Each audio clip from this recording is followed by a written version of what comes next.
Sometimes cruise plans don't just change, they completely flip.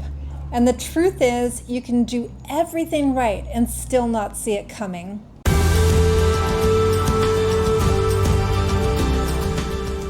Cruise plans don't always work out the way you think.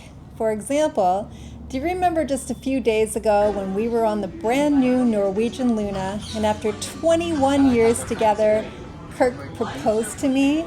Well, if you missed that announcement, you can see it all unfold in this video here. It was a total surprise and a truly total amazing moment.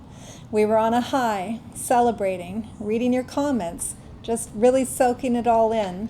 Then we headed to Miami, stayed overnight, even watched the ship sail away the next day. Everything felt kind of perfect. So the next day we boarded the Cunard Queen Elizabeth. We were especially excited because we were heading toward Jamaica to share our engagement news with Kirk's family. So in our minds, this was just the next chapter of a really special trip. But less than 48 hours later, everything changed. We received news that Kirk's brother had suddenly passed away in Jamaica. And in that moment, everything shifted because we realized we didn't just need to get off the ship for a few hours in the port like originally planned.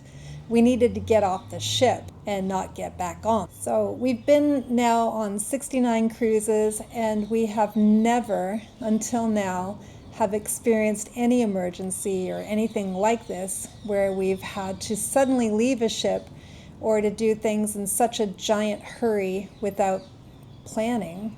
So the ironic thing is, our cruise ship, the Cunard Queen Elizabeth, happened to be docking in Montego Bay, Jamaica, and we needed to get to Kingston, Jamaica, which is about a 4-hour journey.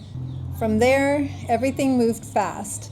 We went to the purser's desk, filled out our forms, and we also found out that there was a bus that was leaving in less than 2 hours to get us to where we needed to go. And of course, that was the last bus to Kingston that day, so we had to pack immediately and get ourselves to the station. And when I say pack, it was more like a suitcase scramble. Things thrown in, shoes not matching, double checking drawers so we didn't leave anything behind. We tried to grab something to eat quickly, but most places on the ship were still closed. So it turned into a coffee and begging the restaurant manager to allow us to take a sandwich from the buffet because it wasn't even set up for lunch yet. Not exactly the cruise exit you picture. So having lived through this suddenness of everything, one thing actually really surprised me. I mean, cruise ships must go through this kind of thing every day where people need to get off for some kind of emergency or something. But what surprised me is the real help that we needed from the cruise line. I didn't think it was really there.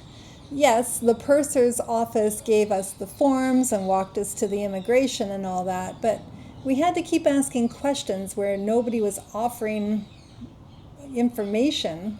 Questions like, what do I do for insurance claims? Can you please provide me with a letter saying that I had to leave the ship for a family emergency? Can someone help me with my luggage? No. Will the cruise line provide me with transportation that I need to get to the bus station? No. I had an onboard credit that I didn't get to use. Is there anything I can do before I leave to spend it? No. Can you give me transportation money just to get to the bus stop? No. So it does frustrate me that we did have onboard credit and we couldn't even use it even in an emergency. Not for transport, not for food, not for anything once we were leaving the ship. And there wasn't assistance for us to get to the bus station either. Don't get me wrong, this is not a complaint. This is just something to be aware of. When plans change quickly, you're suddenly navigating everything on your own.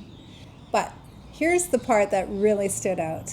In the middle of all that, while we're standing outside of the cruise terminal and all the taxi drivers wanted $50 US to get 6 kilometers away to the bus station, we met Beverly.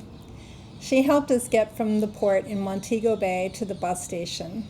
She was calm, kind, no stress, and exactly what you need in a moment like that.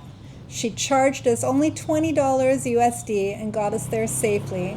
And honestly, it was one of those reminders that even on a tough day, good people do show up. So, Beverly, thank you. We really appreciated that.